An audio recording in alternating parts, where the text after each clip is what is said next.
Salut les players, on se retrouve pour une nouvelle vidéo. Le Real Madrid qui s'impose face à l'Atalanta qui était invaincu et le Real qui s'impose. Enfin sur cette chaîne, on va pouvoir respirer. Enfin, on a le droit au bonheur. Un petit peu. La justice de Dieu. Vraiment, hier, je t'ai dit qu'il y avait besoin d'un miracle. Vraiment, pour que le Real s'impose, on dirait qu'il y a eu des prières. Ah, il y en a eu. Il y en a eu jusqu'à la dernière seconde là. Merci à ceux qui ont prié. Merci aux musulmans, merci aux chrétiens, merci aux juifs, merci à tous ceux qui sont allés prier pour cette équipe. Parce que l'occasion qui rate Retegui, je ne sais pas comment il fait. Elle est pas si simple. On aura l'occasion d'en parler. En tout cas, c'est le Real qui fait la bonne opération. Le Real qui se retrouve à 9 points désormais et qui peut entrevoir beaucoup plus sereinement la qualification pour les barrages. On envoie le générique, Anderson? Bah écoute, là, je respire. Là, la pression est descendue. Tu peux envoyer ton générique. Allez, c'est parti, on y va.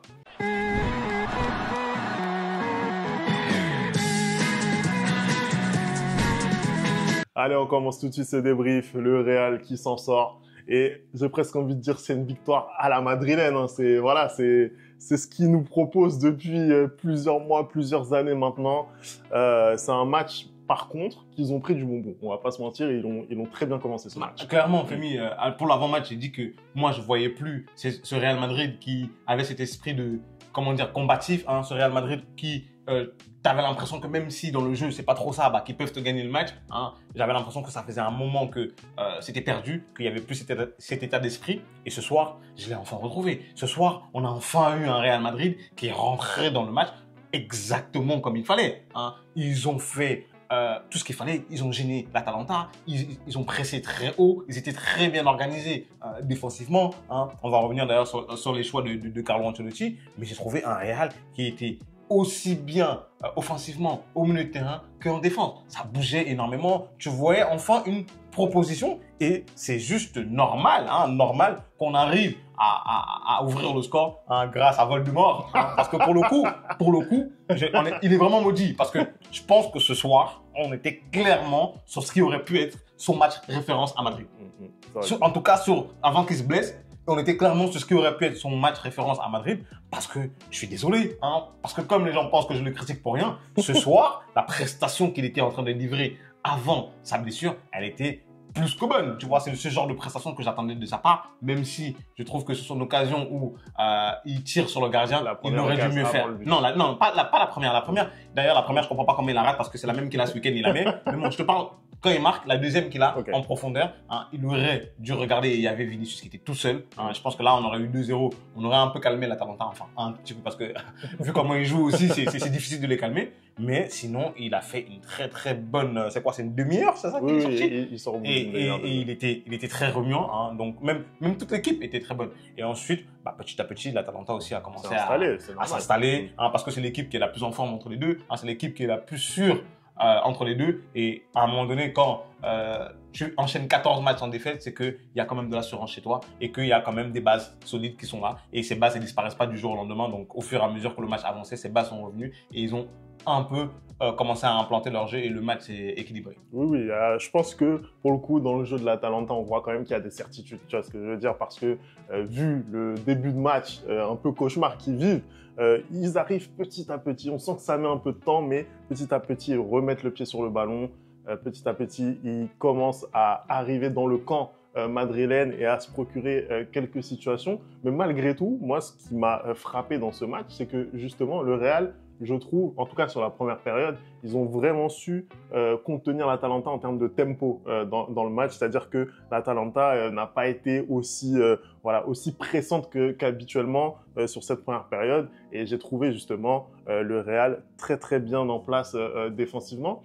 Justement, sur les choix d'Ancelotti Anderson pour cette composition d'équipe, on avait un double pivot hein, avec Dani Ceballos et Fede Valverde. T'as pensé quoi, toi, de cette compo? Est-ce que tu étais satisfait? Est-ce que tu as été satisfait des prestations? Il a un peu reconduit la compo qu'on a vue face à Girona ce week-end. Ouais. Sauf que là, le double pivot, c'était Valverde et Modric, il me semble. Et là, cette fois-ci, il a décidé de mettre Ceballos. Et à juste titre, parce que pour le coup, avec une équipe comme l'Atalanta qui met énormément de pressing et qui te fait un contre-pressing énorme, tu avais besoin d'un gros volume de jeu. Donc, il a mis Valverde et Ceballos. Quand j'ai regardé la composition, donc comme c'est un peu ce qu'on attendait, hein, je t'avais dit que pour moi, Vinicius, il allait être titulaire quand il allait rentrer de blessure parce que je pense qu'aujourd'hui, le Real a énormément besoin de Vinicius et on l'a vu dans le match. Hein. Moi, la seule déception, les deux seules déceptions que j'ai eues, déjà, c'est la titularisation de Lucas Vazquez parce que je t'avais dit que pour moi, dans un gros match comme ça, Lucas Vazquez, c'est pas possible. Il allait souffrir et il a souffert. Merci. T'as vu ce qui s'est passé? Non, mais parce que quand je parle, on pense que j'abuse. Et le deuxième choix, hein, qui est paradoxal pour le coup, c'est que j'aurais préféré un Raúl Asensio en défense centrale. Mais ce soir, je suis désolé, je peux pas blâmer Tchouaméni, hein, parce que même sur le penalty, je l'ai un tout petit peu voulu, mais en vrai de vrai, c'est pas lui. Hein. Il fait tout pour éviter le joueur de l'Atalanta et malheureusement, il l'effleure. Mais de toute manière, il doit jamais se retrouver là, le joueur de l'Atalanta en fait. Il doit jamais se retrouver là parce que la manière dont il passe le milieu, c'est n'importe quoi. Hein. Moi, j'ai pas compris comment il avait réussi. Je crois que c'est Kolasinac, ouais, j'ai pas compris comment il avait réussi à s'infiltrer comme ça dans ce milieu de terrain du Real Madrid. Mais voilà, donc j'ai vu la compo au début, j'étais pas trop satisfait de voir Tchouaméni en défense centrale parce que je pensais qu'il fallait donner de la continuité à Asensio, mais le match qui te sort Tchouaméni en défense centrale, c'est juste parfait. Et à un moment donné, comme je l'ai dit, il va falloir qu'il oublie le milieu de terrain. Non, parce que quand Camavinga va rentrer et puis même le match que sort Ceballos aussi ce soir, en fait, c'est très compliqué pour lui de jouer dans ce milieu de terrain. Hein. Donc, il va falloir qu'il commence à bien réfléchir à s'installer de manière durable en défense centrale. Typiquement, par exemple, tu vois ce que j'aurais voulu, parce que quand tu vois le match, quand il commence, tu vois comment Lucas Vazquez souffre à droite. Moi, ce que j'aurais fait, personnellement, c'est que j'aurais tenté un Raúl Asensio à droite. J'aurais tenté un Raúl Asensio à droite parce que, la manière, le bouillon qu'on s'est pris, la plupart des occasions dangereuses de l'Atalanta, elles sont venues de la droite, dans ce match. Après, est-ce qu'on a eu l'occasion de voir Raúl Asensio avec le Real Madrid en position de latéral droit? Ça peut pas être pire que Vazquez. Ça peut pas être pire que Vazquez. Si on est honnête, ça ne peut pas être pire que Vazquez aujourd'hui. Je suis désolé, Femi, je suis désolé. Mais après, on va pas se mentir. Là, ce soir, il a un ovni en face de lui. On va pas se mentir.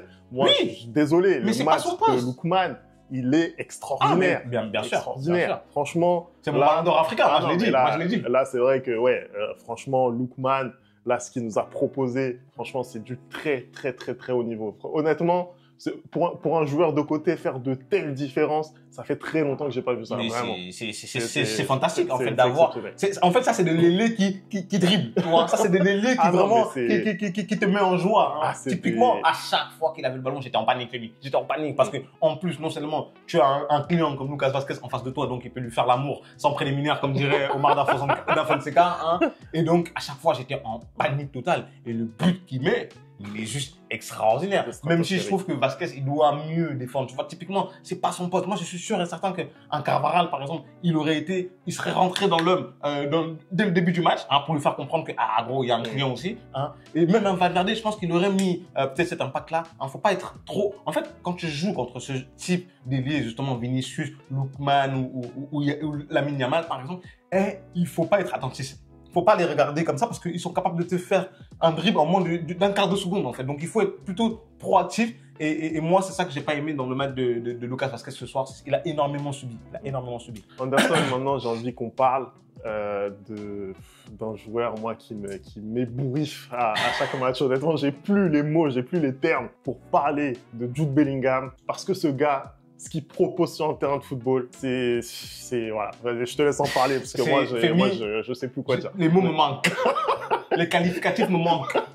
Les mots me manquent. Non, vrai. En fait, c'est simple. Il est au four et au moulin. Il est en défense, il est au milieu et il est en attaque. Il est à la fois à la récupération, il est à la fois dans la transition et il est à la fois à la finition. C'est extraordinaire, en fait, ce que ce gamin, aujourd'hui, qui a 21 ans, est en train de faire au Real Madrid. On ne se rend pas compte. 21 ans, j'avais même oublié. Là, t'as dit 21 ans. On ne se rend pas compte à quel point il est en train de devenir un leader, déjà sur le terrain, hein, et un leader par ses performances aussi. Et même dans le vestiaire, il est en train de devenir un leader au Real Madrid à 21 ans. La force de caractère dont il fait preuve, la manière dont il déteste de perdre, parce qu'il y a plein de gens qui disent « ouais, il s'énerve sur le terrain ». Ça s'appelle juste un compétiteur, il veut pas perdre. Moi, c'est le genre de joueur que je suis habitué. Cristiano Ronaldo, hein. Ça, c'est des Karim Benzema. Et aujourd'hui, des Jude Bellingham, c'est des gens qui ne veulent pas perdre. Et les prestations qui te sortent, c'est l'homme du match. C'est l'homme du match parce que, tout simplement, en fait, il est extraordinaire. Le but qu'il met, c'est pas censé être son registre, mais c'est juste fantastique. Là, en fait. Honnêtement, il y a à la fois du R9, il y a du Zizou, il y a tout en même temps. Mais qu'est-ce qu'il sait pas faire? Non, mais vraiment, aujourd'hui, prouve-moi ce qu'il sait pas faire, Jude Bellingham. sincèrement, et c'est ce qu'on disait, Femi, sur cette chaîne, le fait de mettre Jude dans cette position où il est très présent en attaque, mais ça ne peut être que bénéfique pour le Real Madrid. Et je ne comprends même pas comment Ancelotti, au début de la saison, il a hésité à le faire, en fait. Je ne comprends même pas. Et finalement, aujourd'hui, il a mis ce 4-2-3-1. On a bien vu qu'il y avait Vinicius devant. On a bien vu qu'il y avait Mbappé devant. On a bien vu qu'il y avait Bellingham devant. Et Brahim Diaz devant. Et pourtant, ça marchait bien. Donc, c'était à toi de trouver un peu un équilibre dans cette équipe-là et de mettre tes joueurs dans leur position préférentielle. Le match qui te fait Jude Bellingham ce soir, à aucun moment tu peux lui dire de revenir jouer à gauche, en fait. Faut arrêter les conneries. Faut arrêter les conneries. Ce gars-là, depuis qu'il est arrivé l'année dernière, c'est un ovni. C'est un ovni. La première saison qu'il fait avec le Real, c'est exceptionnel. C'est exceptionnel. Et en plus, on voit aujourd'hui, avec l'arrivée de Kylian, où c'est compliqué, à quel point le poids du maillot du Real est difficile. Et malgré tout, il te fait une saison. Franchement, moi, l'année dernière, j'ai trouvé qu'on avait volé le ballon d'or à Vinicius. Mais si, par exemple, c'était pas Vinicius qui avait le ballon d'or et ça avait été Jude Bellingham, j'aurais pas été choqué. J'aurais pas du tout été choqué parce que la saison qu'il fait avec le Real et l'Angleterre, elle est incroyable, en fait. Elle est incroyable. Donc, merci Jude d'avoir porté tes coronets à 20 ans et de venir signer au Real Madrid, hein, parce que toi, tu les as, tes coronets. Bravo, mon gars. Bravo. Merci. C'est extraordinaire. Franchement, rien à dire. Moi, oui, sur le match de Jude Bellingham, ce que je retiens, c'est que il aurait pu encore plus avoir un bilan incroyable si, par exemple, Rodrigo avait été un petit peu plus adroit devant les cages.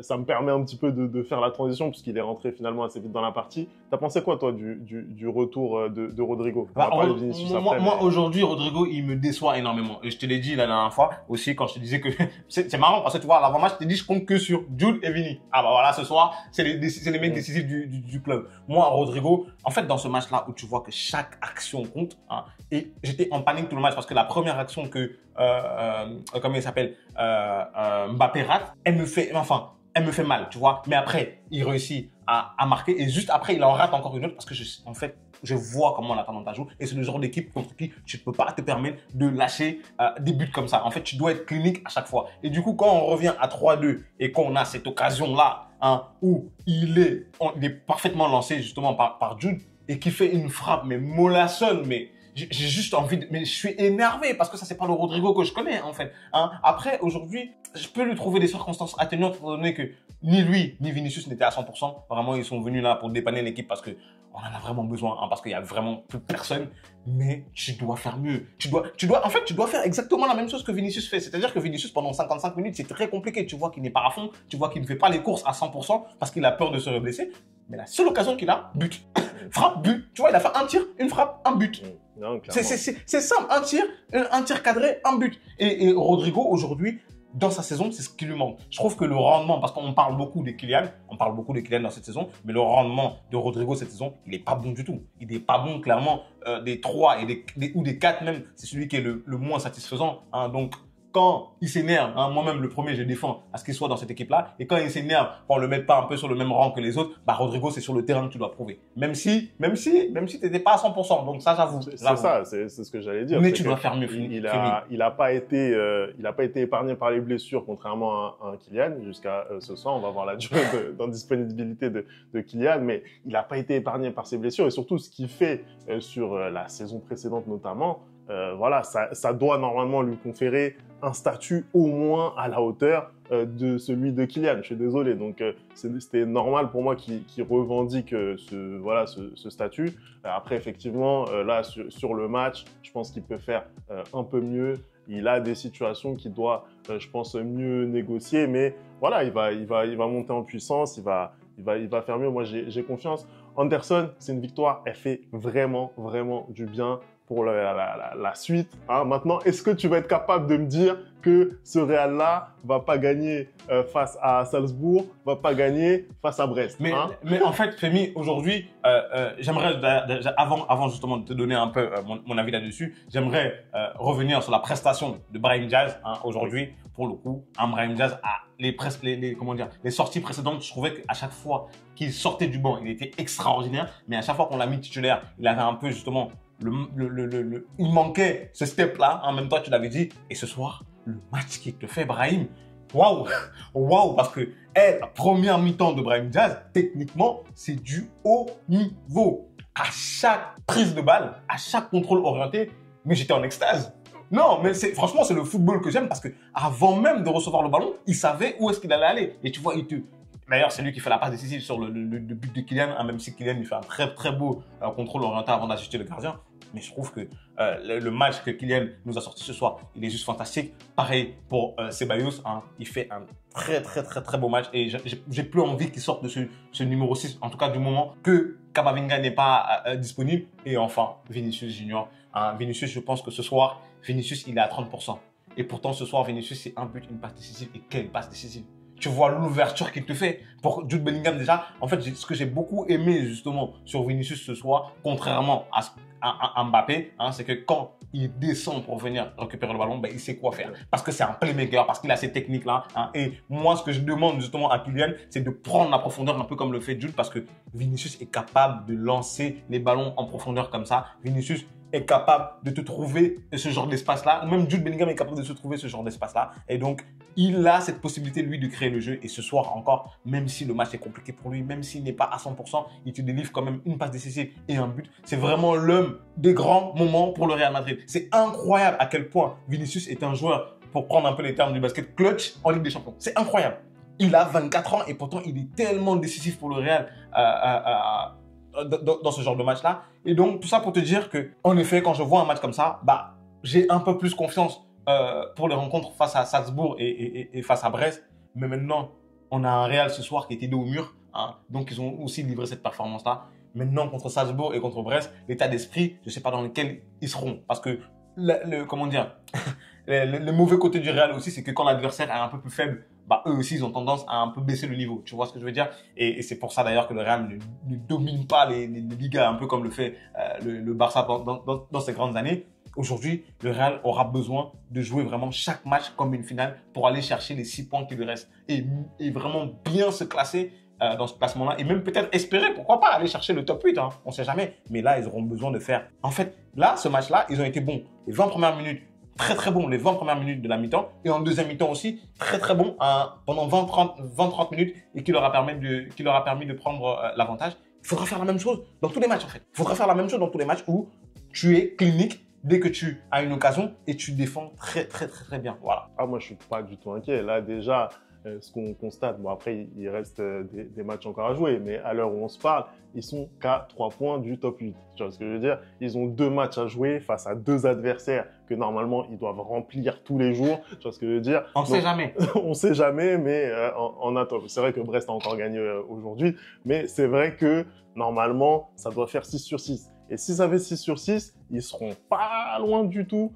du top 8. Je te l'avais dit en avant-match, je pense qu'ils seront pas loin du top 8 et on verra ce que ça va donner en fin de saison régulière. Mais en tout cas, ce Real, il m'a plu. Il m'a plu parce qu'on retrouve les valeurs du Real Madrid, on retrouve la combativité, on retrouve surtout l'efficacité. Hein. Ça devrait parler à une équipe, hein. Mais en tout cas, on est efficace. Tu vois, Vinicius, il a une demi-occasion, le ballon, il lui revient comme par miracle, il termine. Tu vois ce que je veux dire? Les prières ont marché. Les prières ont marché. Donc honnêtement, c'était beau ce qu'on a vu. En tout cas, c'était un vrai match de Ligue des Champions. L'équipe Atalanta, c'est extraordinaire. Hein. Le niveau du jeu de l'Atalanta, c'est juste fabuleux. Qu'une équipe comme ça, bah on voit en fait pourquoi ils dominent la Serie A et pourquoi ils arrivent à taper des Naples, des Milan, de l'AS Roma et tout. Et pourquoi même jusqu'à aujourd'hui, ils n'avaient toujours pas perdu en Ligue des Champions. C'est vraiment extraordinaire ce qu'il est en train de faire Gasperini là-bas. C'est magnifique en fait, une équipe qui presse comme ça, qui joue comme ça et qui se prend des buts et qui malgré tout n'arrête pas d'attaquer, c'est juste beau. Et ce soir, on a vu tout ce que la Ligue des Champions peut nous offrir de meilleur et vraiment bravo et merci aux deux équipes. Voilà. Franchement, il y aura peut-être une récompense aussi en fin de saison pour l'Atalanta, hein, puisqu'ils n'ont jamais été champions d'Italie, on le rappelle. Hein. Ce sera peut-être une première, ils sont leaders de Serie A, on va voir ce que ça va donner.